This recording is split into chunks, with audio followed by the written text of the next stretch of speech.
नमस्कार। आज ये क्षीर में आज कौन रेसिपी बनाऊँ आप गेस करके कमेंट रे लिखूँ। एबे यहाँ प्रस्तुत कर तो प्रथम आम क्षीर नहीं जावा। क्षीर टी फुटीगला से भिनेगार देकी छिड़े छेना छिड़ेदेवा। तापर आम मलाई प्रस्तुत करने क्षीर को भल भाव फुटिक देवा।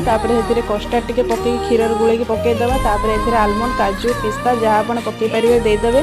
तापर यह फुटीगला देखिपे केते सुंदर लुक आसपर ये छेना जे रखिले भल भाव धोई देकी हाथ में ये घसी घसी पूरा प्लेन करेंगे। एथे कॉर्नफ्लोर भी दे तापर यहाँ को आप रसगोला सेप्र बा छोट छोट जे सेप्रे चाहिए से सेप्रे टी चेप्टा करेंगे। तापर आम टे गरम पानी बसैकी भलसे फुटे देकी चीनी दे देथिबा। तापर 2 चामच चीनी दे देथिबा। तापर ये छेना गुड़ी पकईकी ठंडा पानी रे काढ़ीदबा। तापर आम ये बनईकी रखी मलाई से गोटे पर गोटे देकी टेस्टी रसमलाई को घरे बनातु। आ केमती लगे मत कमेंट माध्यम जनातु।